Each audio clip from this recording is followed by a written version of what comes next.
if you're on Instagram and you're passing by, my name is Julie. I work as a coach. Today we're talking about co-parenting, specifically issues around what to do when your ex is friends with your family. Again, my name is Julie. I'm a coach. I work with co-parents who are really struggling with an impossible ex. So if you are in an incredibly high conflict situation, you feel very uncomfortable, unsafe, nothing really works with your ex, I'm a very good resource for that. Please reach out to me. Any questions you have. Chloe, yeah. Yeah. So I'm Chloe, as some of you might have heard, I'm on the other side of the pond. I'm usually based in London, although I'm in Paris today. And I am a divorce coach. And what I do is help people divorce and maintain relationships that aren't warlike. So effectively teaching them how to communicate effectively, how to negotiate their divorce effectively, but especially how to be able to collaborate, even if you're not the best of friends. Work really with the kid's best interest at heart, at the center of everyone's considerations. So I coach people at every stage of the divorce journey, but certainly after the divorce is finalized, it doesn't necessarily end, especially when you have kids together, and that ongoing journey can be quite challenging. So I work with people throughout all of that.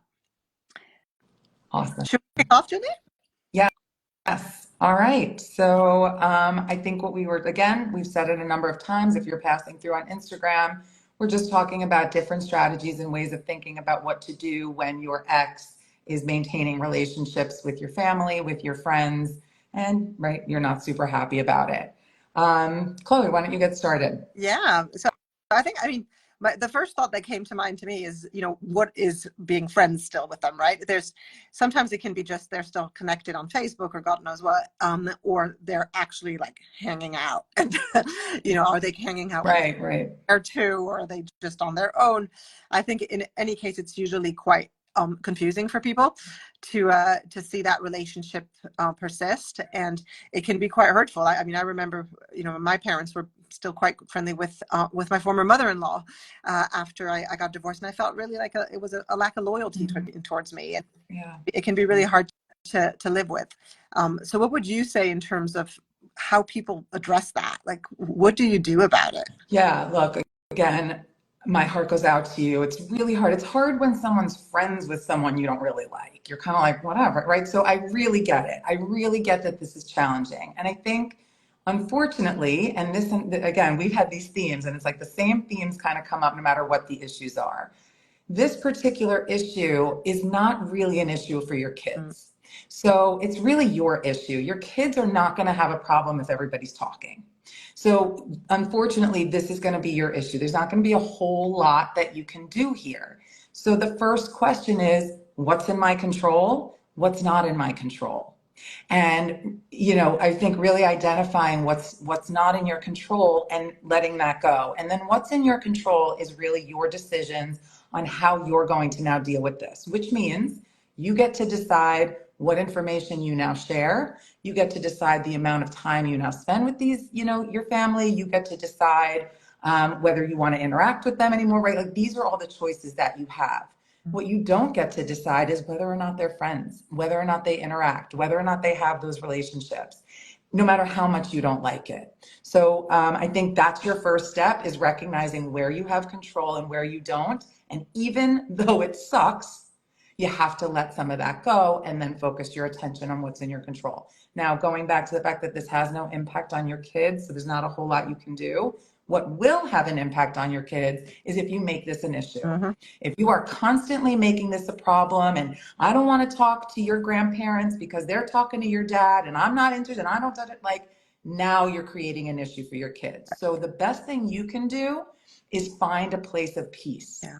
You don't have to like it. You don't have to agree with it. You don't have to want it. You just have to come to a place where you can handle it, because then otherwise it's going to impact your kids. How you handle it, that's probably something you would want to talk to us about, because we can give you some techniques for helping settle and managing those triggers and et cetera, things like that. Yeah. So, yeah. About triggers, I think that's an important point. What is it that's bothering you here about the situation? Is it that sense of betrayal that I mentioned earlier, or that you just feel like you're being excluded and you'd like to be included in those get-togethers? Or is it that, your ex's family is not talking to you, but yours are Yeah. talking to him or her? So, understanding what the problem is, what it is that is really bothering you here, will be really helpful, because that'll tell you how you can address it. So, it may be that it's actually not a conversation with your ex, it's a conversation with your parents or, your family members. Right. Yeah, I think that's the thing too. This is one of those things. You can't control other people. The only thing you can really do is have a conversation. Share how you're feeling, share what's making you comfortable, and see where the chips kind of fall, right? Um, I think, to your point, some of these issues are not issues. They just don't feel good. And Yeah, that's a very different, there's nothing to do with that except just feel it. And sometimes things don't feel good. However, some situations with your co-parent, your ex is like genuinely bad for like using information, taking stuff, and can be very actually dangerous. Again, they're taking information. And in that instance, there is an actual problem, right? I can't have my family be friends with my ex, because then they're going to take information that I'm sharing about what's going on. My ex is going to find out, and then they use it against me. That's yeah, absolutely a scenario. And if you are in that situation, please call me. I really, truly understand that dynamic as well. And in that case, you want to set very strong boundaries. Very clear conversation with your family about what the effect is, but then ultimately, what are your boundaries and how are you going to protect yourself? But I love that you said that sometimes just because it doesn't feel good and we don't like it, doesn't mean there's anything to fix. yeah. It just is, and we don't have to always like it. And I think understanding what's really going on is really crucial here. And I guess in this scenario, you'd want to also, your family is going to be presumably more open to hearing about how you're feeling about all this. You So would I'm you would hope, you would not hope, the right yeah. to, but for them to understand the impact it's having, and that's why you need to do that analysis first to understand what it is that's bothering you. Because you don't want to be telling them what they can do and not do, but you can explain the impact it's having on you and maybe suggest that they do things differently. Right, It, right. Have that dialogue and just, hey, can you consider it this yeah, way? Yeah. and I think Oh, I can see there could be situations where it's quite confusing to the children, and especially if there is a bit of a ganging up between your family and your ex against you, mhm. that could be actually quite detrimental to the kids. So Absolutely. Yes, that's another level scenario. Yeah, absolutely. I want to take the inverse of this issue and imagine that your family refuses to be friends with your ex. That's actually a different kind of an issue as well, because now the kids can get involved. Now there's right. So even though it may really be hurtful and you don't necessarily want it, especially in the beginning when you're first going through it, and now people are like, that's when we need kind of the most clarity. But over time, it's actually better for your kids if everyone can get along. Now, there's a difference, like you had said earlier, between friends versus friendly. yeah, And I think maintaining some kind of like schmoozy, hey, how's it going, cordial, without necessarily, you don't need like personal text messages and exchanges like that. I yeah, think that's really your ideal. So yeah. if you can get to that place and you can be in that place where you can just be friendly and casual and whatever with your ex, that's really your ideal for you and your family, for the Yeah, kids. well, because if they are seeing, there'll be times where they see their grandparents interact with their mom, their That's right. dad, it'll, That's right. and so for And see that they're courteous, that no one's being nasty to each other, that, there's an acceptance of everybody in the family, that's important. So I think you're right, being friendly is what you're aiming is for, what but you're the looking problem for. Right. is what that looks like. Yeah, For some, it might be too friendly, whereas for some, exactly. And I think we have to understand when we're going through a divorce, our family is losing that as well, that relationship as well. And they might be figuring it out too. And you don't have to be in a position to be super understanding right now, especially if you're in the beginning and you're figuring it out and that just makes you uncomfortable, then just step back from it. Say your piece, tell them how you feel. You don't have to be okay with all of this right now, I guess is my point. Like, be yeah, graceful with yourself that if this is really annoying to you, if this is like, oh, that's understandable. That's understandable. And it does take a little work to kind of like breathe through it and get to a place where you can handle it. and everybody is trying to find their new way of working and That's operating. right. It's going to be a bit at first, and you're going to have to make sure that you're communicating well, especially with your family, around what your expectations are, what feels good to you, what doesn't. Always, again, with this priority of your children feeling like there is still some harmony in their Yeah. family, like there are different sides or camps that they have Yeah. to choose.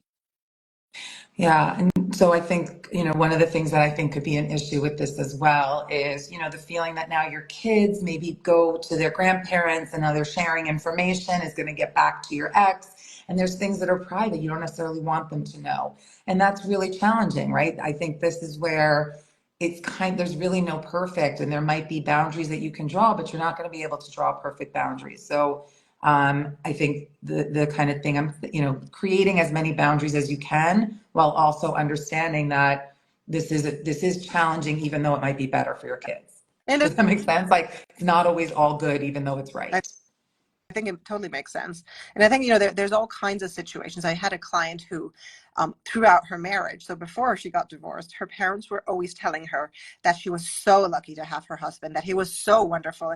And then when they broke up, they, it felt to her, put it this way, that they were siding with him. And that Yeah, yet again, saying that she was responsible for the breakup of the marriage and etc. And so for her, the fact that they were staying friends really had nothing to do with the ex.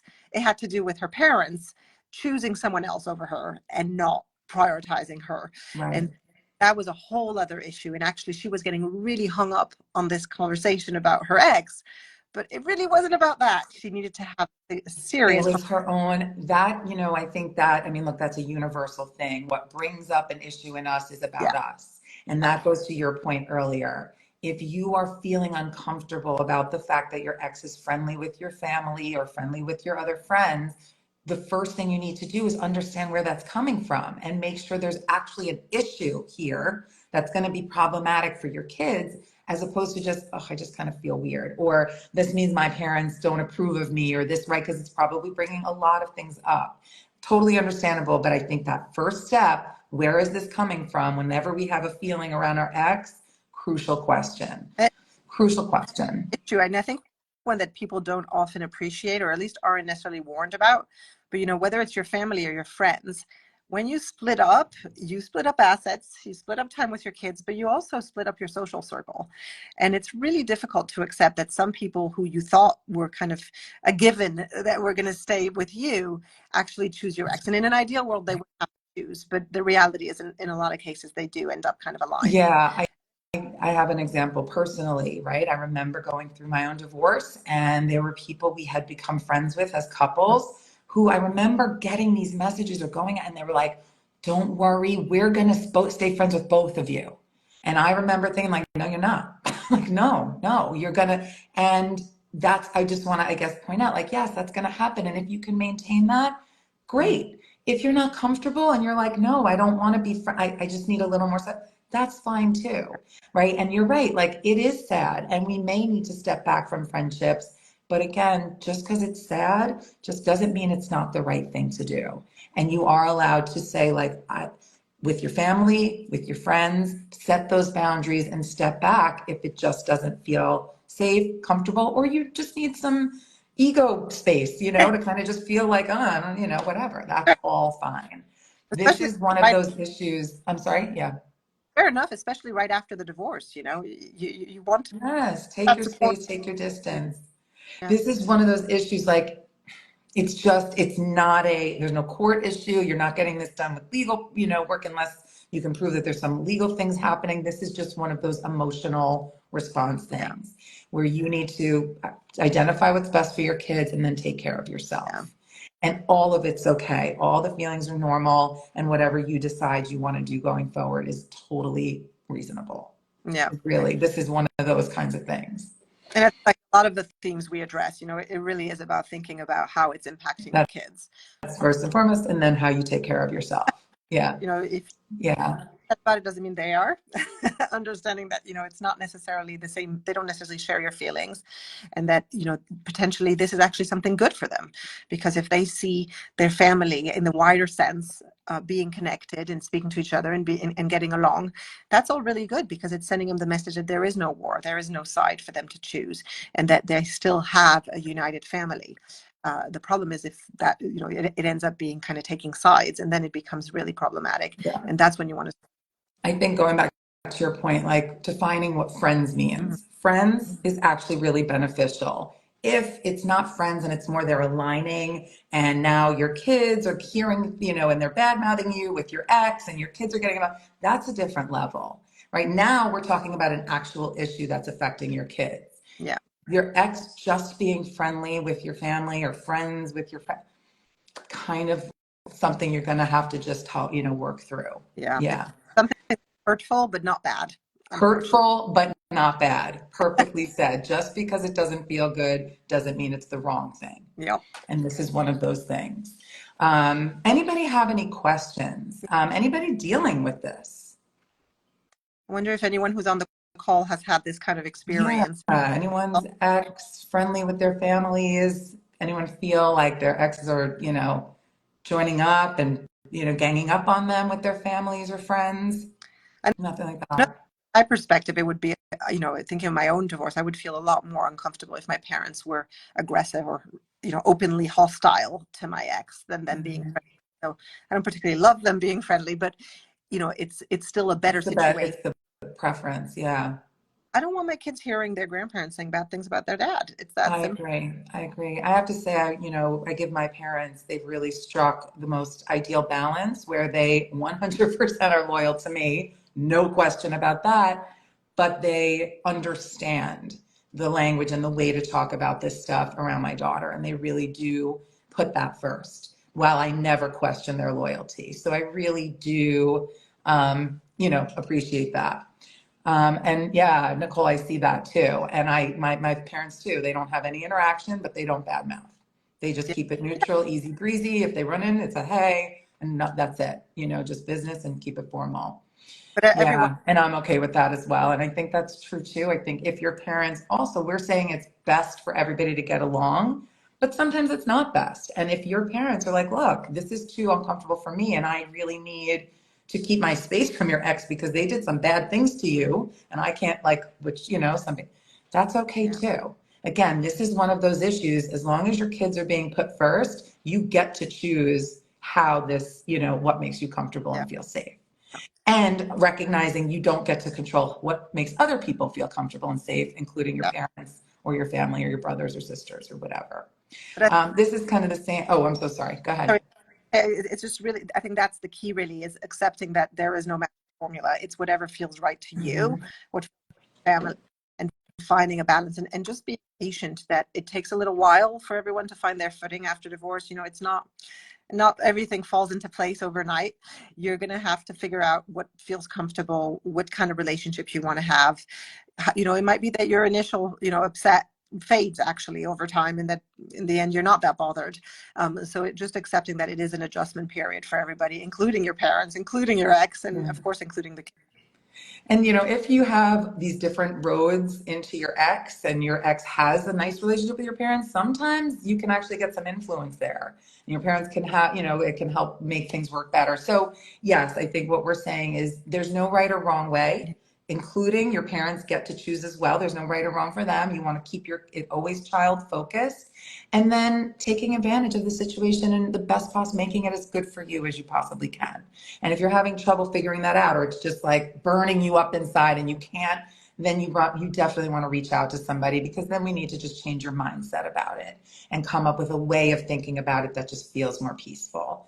Because this is one of those things, and we're not getting away from it. And over time, your ex may have more interactions with people, depending on your community. So Yeah, and I think like with a lot of things, it's a matter of just accepting that it's one of those things that you can't necessarily control, and that you're going to have to get used to, because that's what happens in divorce. And in that whole period, there's no number of years, because it really depends on the person, but there is a number of months at least, but usually years, where everybody's trying to figure out what good looks like, and what's what. the new normal here? Yeah, and how do we, yeah, and there's a grieving process, losing relationships, losing in-laws, losing son-in-laws, daughter-in-laws that you maybe had a relationship with before, and just trying to keep all of that in mind. Yeah, Well, at the same time, you still don't have to like it.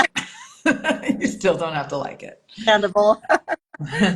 And yeah, um, your experience in the audience? Anybody who wants to share their story or just a situation they're potentially facing? If not, I think we've covered it really. I think I do too. I want to just share as well, you can, what was I going to say?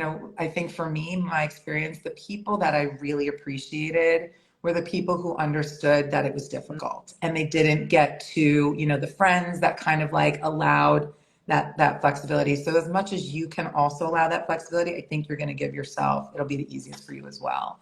But it's not that easy. And, that's where having a coach and speaking to somebody who can help you through that, help you, as you were saying, Julie, to change your mindset, but also to set boundaries if you need and to. set the boundaries you need to for yourself. Absolutely. So you're setting yourself up in your next chapter. For sure. Well, I think everyone's, we had all the questions. Everyone, thank you so much. We had a bunch of people on. Chloe, I think we're all set. Yes? I said at the start, feel free to reach out to Julie or myself if you want additional help, especially if you want it to be tailored to you and to talk about your exact situation. And we're always happy to support. And we will be having our next episode of this series in exactly a month's time, always the first Thursday of every month. If you have any ideas of topics or anything in particular that you want us to discuss, let us know. And we will make sure that we add it to the list. Thank you so much, Julie. And thank you. Good to see you. Enjoy Paris. Yes, I will. Take care. Bye.